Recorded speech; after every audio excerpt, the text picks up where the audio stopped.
Okay, that's the first part. We're going to stop and we're going to rejoice.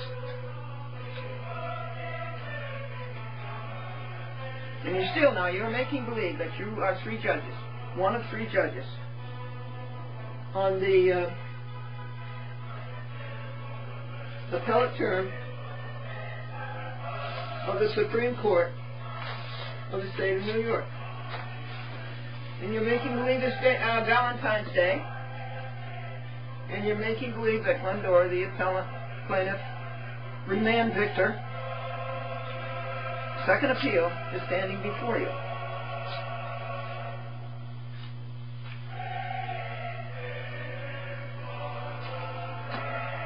Just going to remind us of today's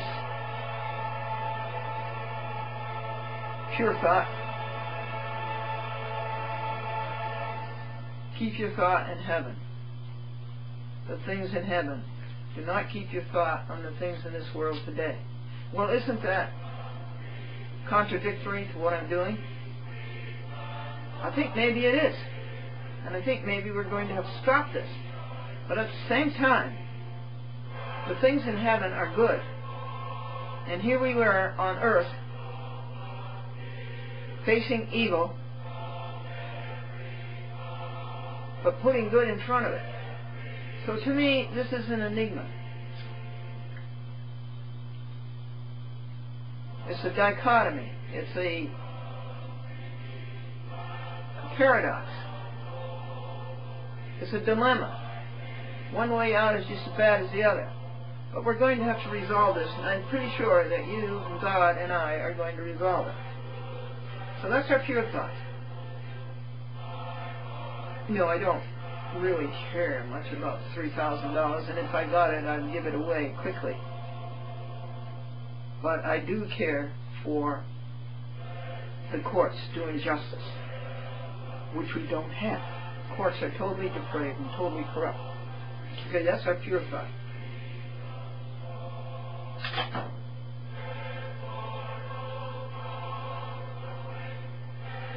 I told you about Harry who was talking to God, and Harry says, God, how much is $1 million to you? And God said, $10.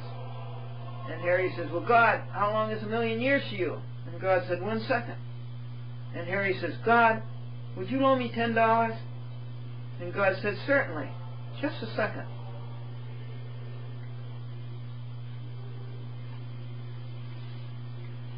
I have to stop and make the entries in the joy book. You know, every 15 minutes we rejoice about something. We do 3 things every day.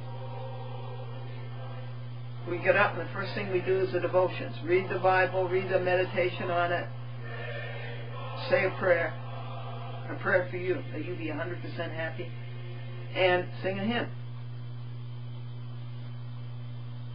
Now the second thing we do is rejoice every 15 minutes. At 9 o'clock we're going to rejoice that you and I are having this time together and we have the fellowship. And we're having the fun of making believe that you're 3 judges and I'm an appellate. That's no make-believe. And at 9:15 we rejoice for the beautiful snow. We rejoice that winter is back. 60 degrees in January was pretty suspect. Somebody was fooling around with our weather and our atmosphere. But now we got real winter. And my back knows about it. And my arms and my shoulders. But we got it all shoveled away and it's beautiful white. It is pretty. And the third thing we do is in between we have pure thoughts. And I gave you a good pure thought. Keep your mind on the things in heaven.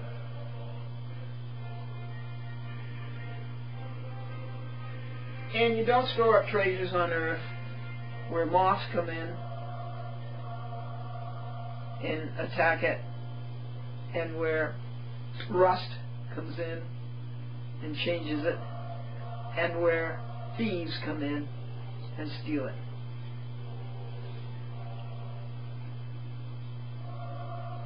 You store up your treasures in good.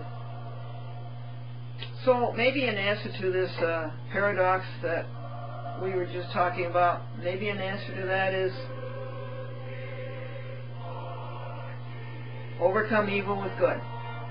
So we've got evil here. We've got an evil court, an evil judge, an evil lawyer, an evil Cablevision employee.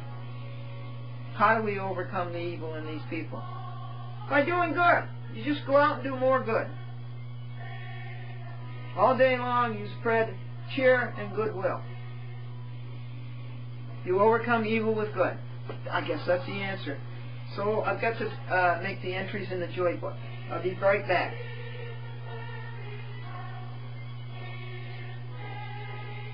I don't think this remote is working with the new Sony Mini DV.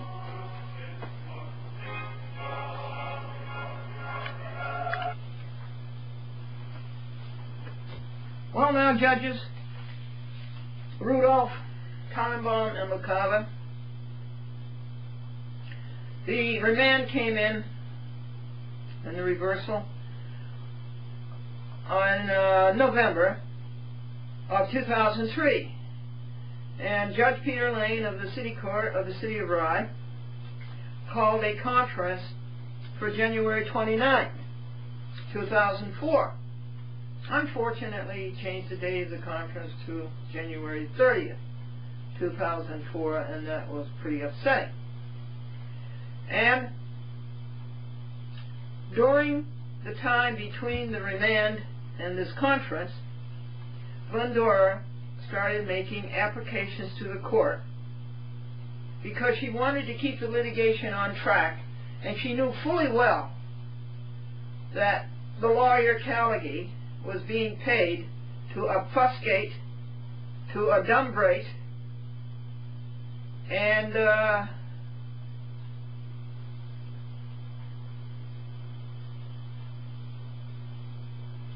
derail. So I started making a whole lot of applications to the court. In November the 25th, 2003, I wrote a memorandum to Mr. Charles F. Dolan, the defendant, appellee, and remand, and reversal, and I said I need a notice of intent in writing if you are planning to take a chat with Glendora off of TV, again, in Harrison, Port Chester, Yonkers, New Rochelle, Pelham, Ossining, and all of the communities down to the North White Plains, and Peekskill, and also all the communities from Ossining down the Hudson River to Terrytown. That Cecilia Masterilli at Peekskill said that she would give me 10 days notice before she would stop cable casting a chat with Glendora, and that would give me plenty of time to remedy the situation. This is Glendora writing to Charles F. Dolan, chairman of Cablevision. But now Cecilia is in the hospital and will not be back until December 8th. This is 2003. Her stand-in is Christine Savarino, who cannot be trusted to do what is right. Yours in truth, and in Armo Patriae, Glendora, chat with Glendora, on 44 TV stations, telephone number, and address. Well, did Charles Dolan answer? No, he did not. And that's financial irresponsibility. He is not doing the job that the shareholders have entrusted him to do. On December 14th, 2003, Glendora writes Charles Dolan again, and she says to him, at 84, Franklin is dead. I would consider settling the within with you for $2,500. I will not go through lawyers. If lawyers are in on it, count me out. It has to be directly between you and me. And when Franklin was alive, our monthly income was $2,608. Now it is $2,800. $80. Christmas would have been our 49th wedding anniversary. Grace be unto you and peace from God our Father, Glendora. A chat with Glendora on 44 TV stations, including Washington, D.C. and Albany, New York. Did I hear from Charles Dolan? No, I did not. My former friend, close friend. And then, on December 21st, which is the winter solstice, we received from Robert Callaghan an affidavit signed by the billionaire himself, Charles F. Dolan. And here's his signature. And I know Charles F. Dolan well enough to know that that is his signature. Florid. And I admire it. And Callaghan has got Dolan to sign an affidavit that Dolan is a domiciliary of the county of Nassau, does business in Nassau, and therefore the Westchester Court doesn't have jurisdiction over him. This affidavit was taken in bad faith because Callaghan knew that the appellate term, the appeals court, had already ruled that the Westchester Court Rye did have jurisdiction over Charles F. Dolan. Callaghan knew that the county clerk was filled with signatures of Charles F. Dolan doing business in Westchester County. And that's all the small claims court says. Either you have to be a resident of Westchester County, or do business in Westchester County, or have a job in Westchester County.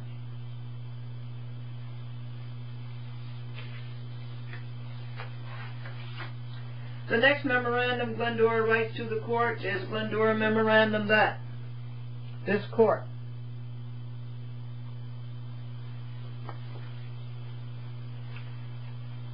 in affirmation and support that Charles F. Dolan appear in personam and be examined, that he does not maintain an office for the transaction of business at 47 Purdy Street, Harrison, Westchester County, at Main Street, Port Chester, Westchester County, nor at Rye, New York, nor at 6 Executive Plaza, Yonkers, inter alia. Did the court grant this? No. Why? Because Peter Lane was out to protect Robert F. Callaghan, also from Rye, and Cablevision for some reason. We all know what the reason was. Buddies. Political partners.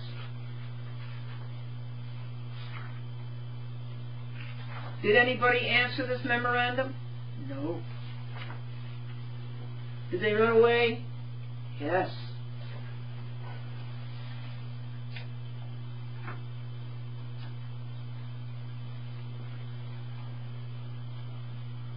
On January 7, 2004, having not heard anything from the Rye City Court.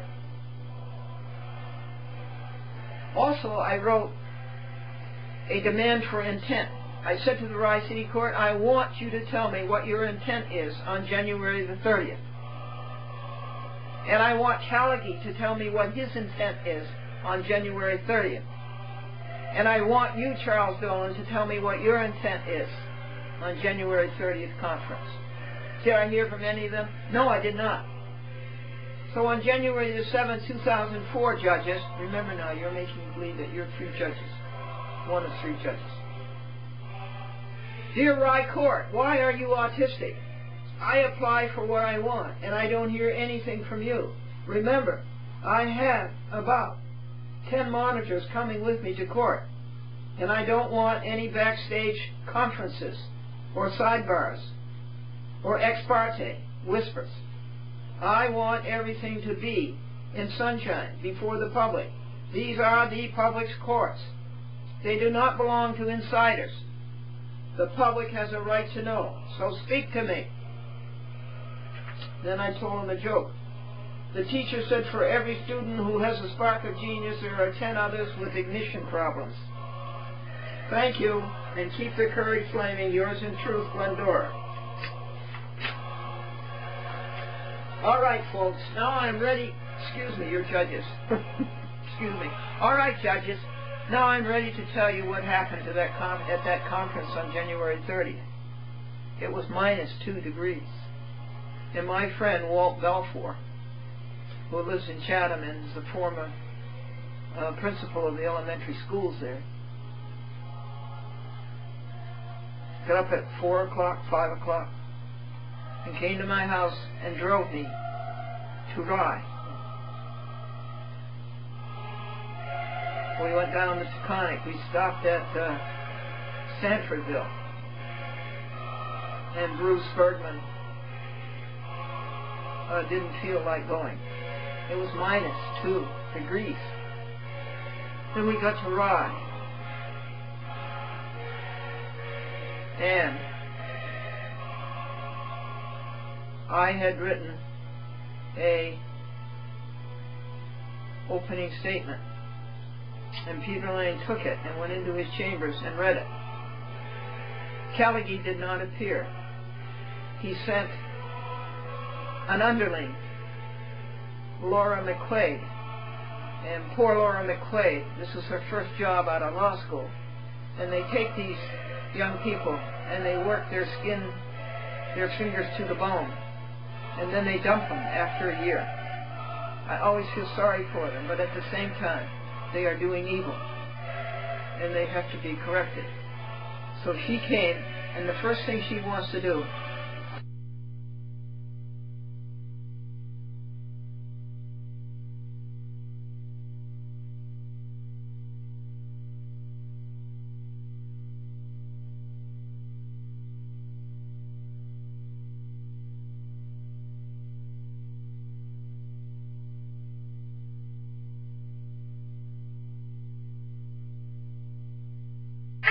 you too.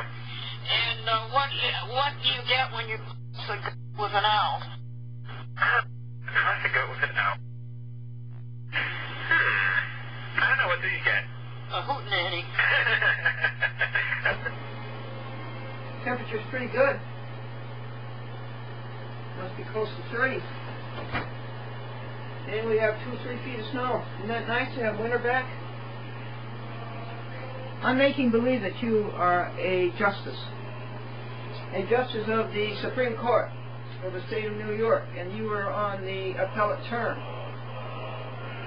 And you were hearing the case Glendora versus Charles F. Dolan and Cablevision Systems Corporation, which was in the Rye City Court.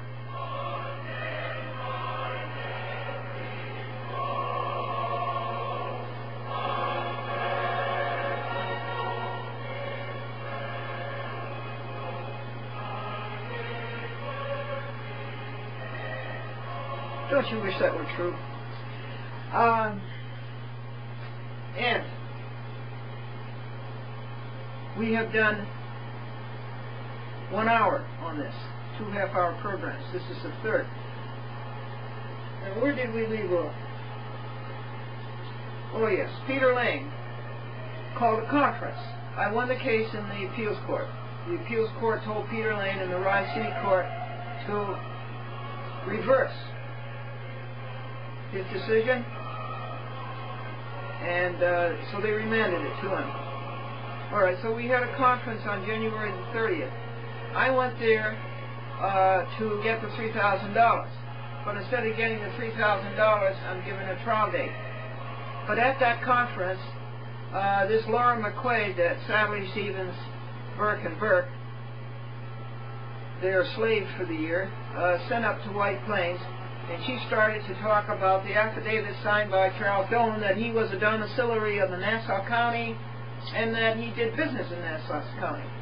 But we all know that that's a fake and a fraud, because everybody knows that Charles Dolan's name is all over the Westchester County Clerk's office as the CEO of Cablevision Systems Corporation.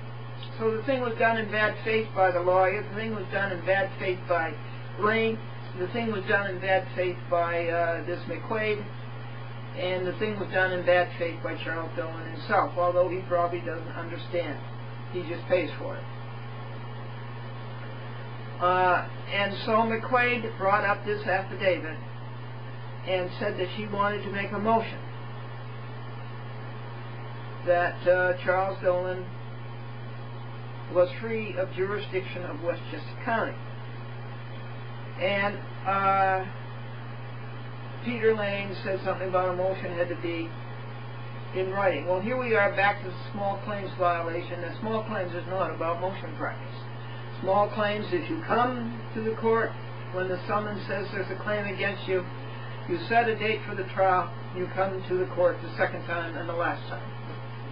It is not about years and years of motion practice. Dumb Callaghy did not know how to act in the small claims court. I think we've documented that quite completely. And Peter Lane said to Glendora, what would you do if she made a motion to honor the affidavit Charles Dolan is not under the jurisdiction of Westchester? And I said, I'd oppose it. Peter Lane looked at McQuaid and said, I view this as a motion to re-argue, and I deny it. Once and for all, forever, the jurisdiction defense has vanished. It is no longer a defense. It's over. Westchester County has jurisdiction over Charles F. Dolan. Now you remember that, Charles F. Dolan, forever. It's res judicata, it's collateral estoppel, it's adjudicated. It's over. You can't use that phony bad faith defense again. And so then I was hoping to get my $3,000, but I didn't get the $3,000. Not that I really want it, but I do want justice. $3,000, if I ever did get it, I would give it away somehow or other. It would be a problem. And so Peter Lane kept going at me and going at me, when do you want a trial? Well, Walt Balfour was there and my funeral director was there, Shannon Lashley. And I turned around to them and I said, what day do you want the trial? February 19th or February 18th, 2004? They said February 19th. So we took the trial date of February 19th. I came home. I told a couple of jokes too. And I think he took them off the record. But they were enjoyed by all. And I came home to Columbia County and I wrote out a 100-page post-conference and pre-trial memorandum in which I set down very, very clearly what I'd done, how many hours it was, and how much money it cost to repair the damages done by Charles Dolan and Cablevision Systems Corporation by not returning my 53 videotapes that I sent them to Cablecast. Why wouldn't a billionaire return 53 videotapes? And now, the next thing that happened was I wrote out a memorandum to the court, an application to the court. I wanted 5 things. I wanted the court to give me a copy of the audio tape for the January 30th conference. I wanted to videotape the trial on February 19, 2004. I wanted George McDermott, who was coming up from Washington, D.C. Can you imagine a friendship more loyal, more sweet, more dear, more brave, and more courageous than that, come all the way up from Washington, D.C. to Bryan, New York to be at the trial? I wanted him to, even though I was the lead attorney, I'm pro se, you understand, I would never be an attorney. There's no worse existence being a lawyer or being a judge. I would never be. And anyway, they call it lead attorney, even though I'm pro se. And George McDermott would be the second chair. And then there was an application that Charles Dolan appear in persona to be examined. And then what was the fifth? What was the fifth thing?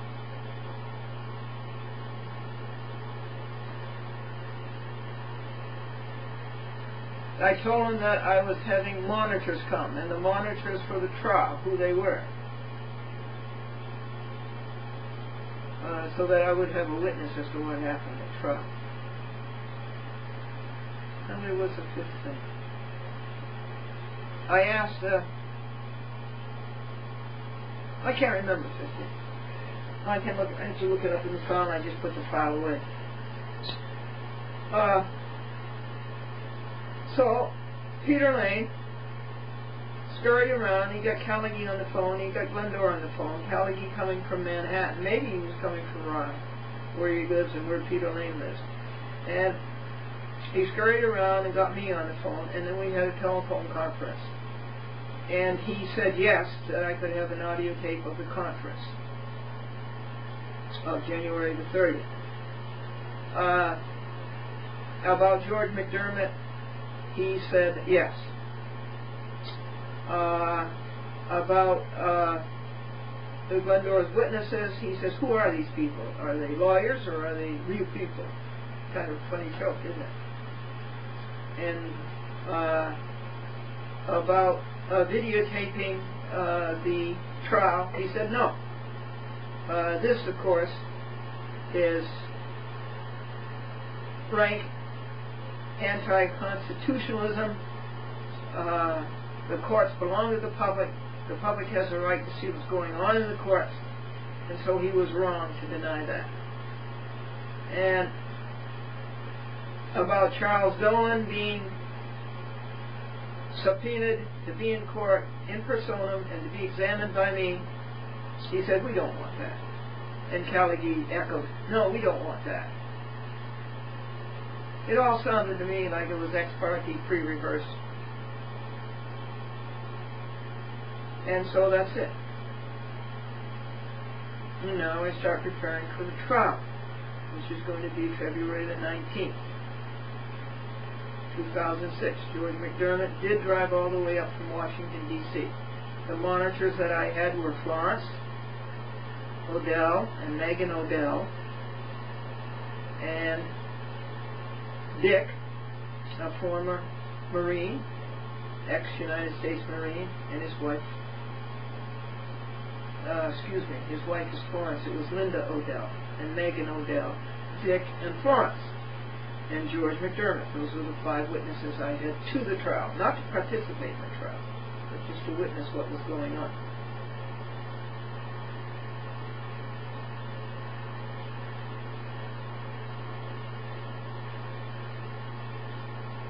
Now, I wanted to make an opening statement, and I started to make the opening statement, and I started to read into the record the order from the appeals court, which said reverse, and which said that Lane had jurisdiction over Dolan. And do you know that Lane would not let me read the order from the appeals court into the record? Can you imagine that? You know, an opening statement is basic due process. Plaintiff has a right to open first and close last.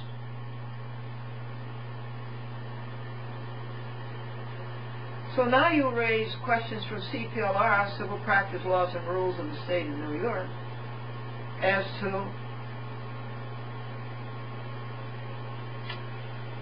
public policy. This is against public policy.